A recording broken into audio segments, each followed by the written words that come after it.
Hello, everybody. Welcome to our YouTube channel. I am Amar, and you are watching Amar Sir's English classes.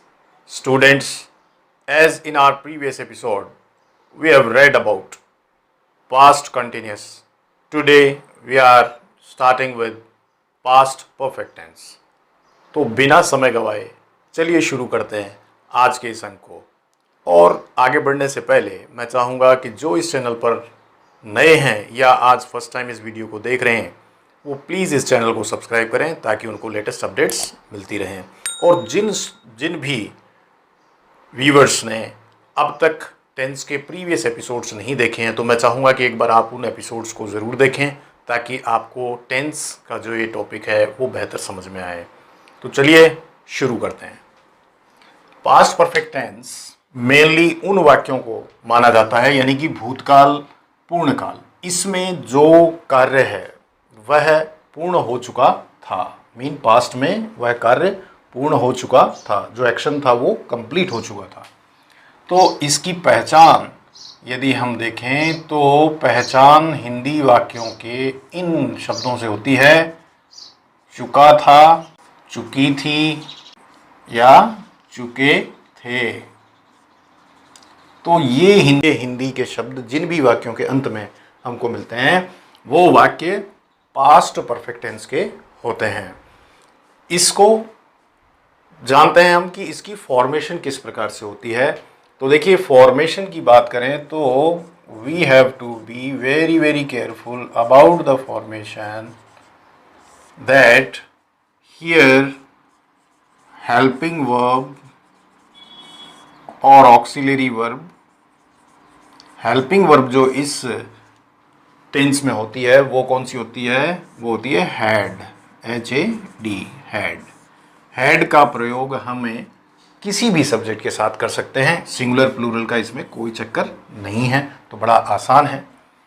मुख्य क्रिया जो है main verb, वो इस tense में जैसा कि परफेक्ट टेंस में हम पास्ट पार्टिसिपल में लेते हैं तो मुख्य क्रिया जो होगी वो कौन से फॉर्म में आएगी? थर्ड फॉर्म में आएगी। तो इन दो बातों का यदि हम ख्याल रखें तो इस टेंस में चाहे अफर्मेटिव सेंटेंस हो, नेगेटिव हो या इंट्रोनेगेटिव हो, उनमें किसी प्रकार की प्रॉब्लम नहीं आती है। तो फॉर्मेशन के लिहाज से हमने इसमें जाना। अब इसके स्ट्रक्चर्स पे हम चर्चा करेंगे कि इसके स्ट्रक्चर्स किस प्रकार से बनते हैं। तो मुख्य तौर पे इसके स्ट्रक्चर्स को हम 4 पैरामीटर्स पे देखने वाले हैं। तो what are those 4 parameters? Let's see. Structures में देखिए स्टूडेंट, सबसे पहले एफर्मेटिव, सेकेंड नेगेटिव, नकारात्मक, third interrogative and fourth one is interronegative. अब इन वाक्यों को, इनकी संरचना को हम देखते हैं, इनके स्ट्रक्चर्स को। सो इट्स स्ट्रक्चर्स: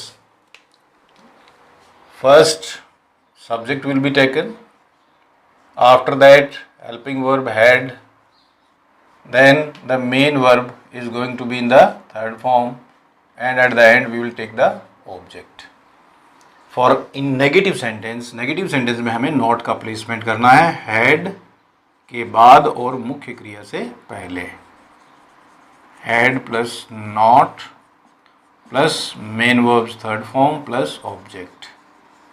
इसी प्रकार इंट्रोनेगेटिव में सबसे पहले helping verb had plus subject plus main verbs third form plus object, and don't forget to put the question mark.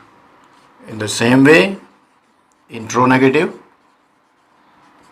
Had plus subject plus not plus main verbs third form plus object, and we have to put the question mark। तो देखिए इस structure पे कुछ examples हम लेने वाले with the help of which, so let's see some examples। I had eaten an ice cream, यानी मैं एक आइसक्रीम खा चुका था। he had called us for a talk. वह हम लोगों को बात करने के लिए बुला चुका था. They had completed their project. इनको नकारात्मक में हमें मुख्य क्रिया से पहले नॉट लगाना है. तो I had not eaten an ice cream. He had not called us for a talk.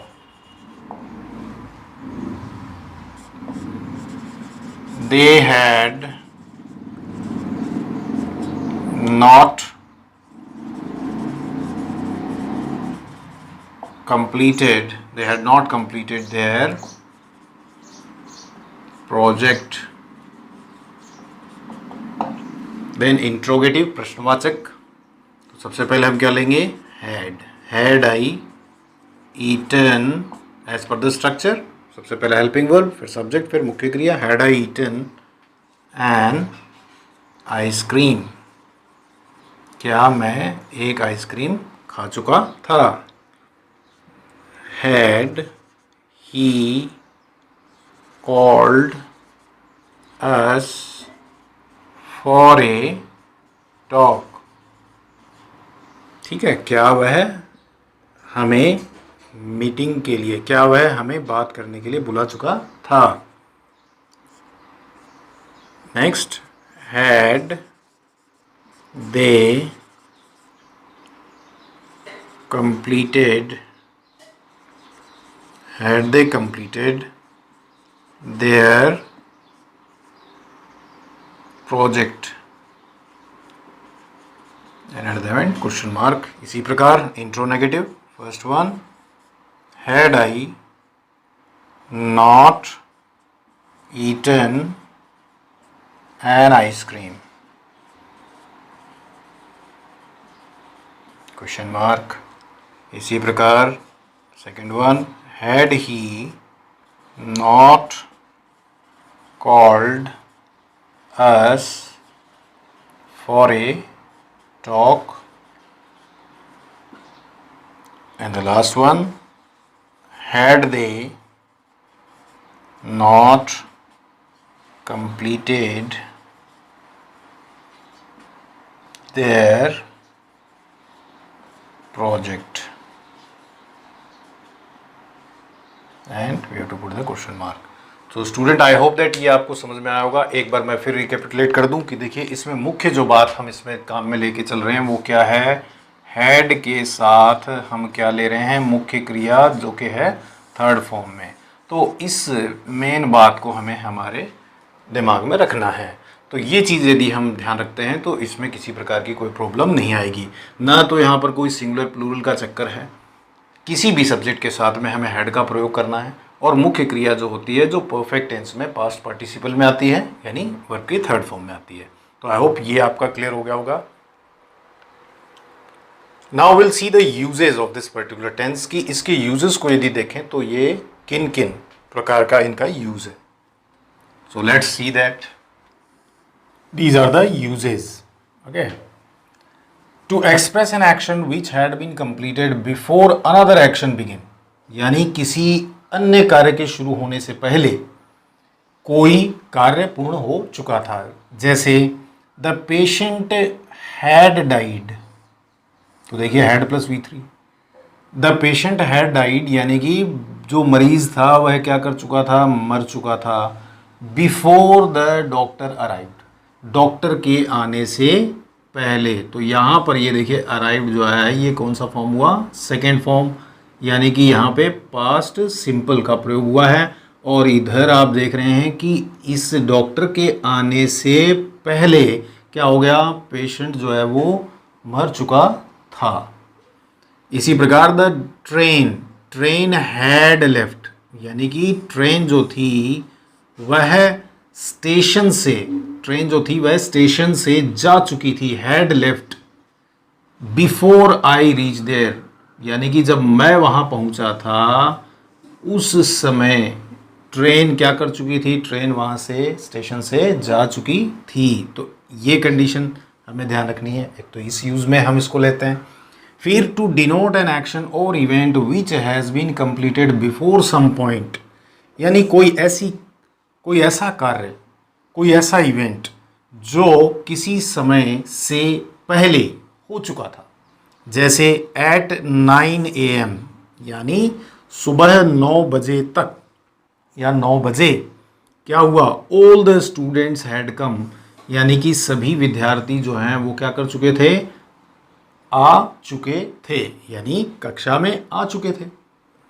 Bye evening, शाम तक, we had done our homework, तो हैड डन मतलब हम शाम तक अपना कार्य क्या कर चुके थे, अपना गृह कार्य पूर्ण कर चुके थे, कंप्लीट कर चुके थे। तो ये भी एक निश्चित समय, पास्ट के किसी निश्चित समय में किसी क्रिया के पूर्ण होने का पता चलता है इसमें। To express an unfulfilled wish या कंडीशन, देखिए इनमें अनफुलफिल्ड विश और कंडीशन दोनों ही बातों को समझ लेते हैं। पहले में देखिए एक अनफुलफिल्ड विश है कि जो पूरी नहीं हुई है। तो आई विश, मैं चाहता था क्या, कि मैं पैसे वाला होता। If he had worked hard, यदि उसने मेहनत की होती तो क्या होता, वो पास हो गया होता। तो ये दोनों ही जो है एग्जाम्पल यहाँ पे इस कंडीशन को प्रदर्शित करते हैं। तो आई होप कि आज का ये अंक आपको समझ में आया होगा स्टूडेंट्स, और यदि आपको समझ में आया है तो प्लीज़ एक निवेदन आपसे कि आप इस चैनल को लाइक, शेयर, सब्सक्राइब ज़रूर करेंगे। So with that we have come to an end. I hope that you have understood the concept what I told you, and if you have any sort of query you can send your queries in the comment box, and in our next episode we'll continue with some new topic. Till then, goodbye.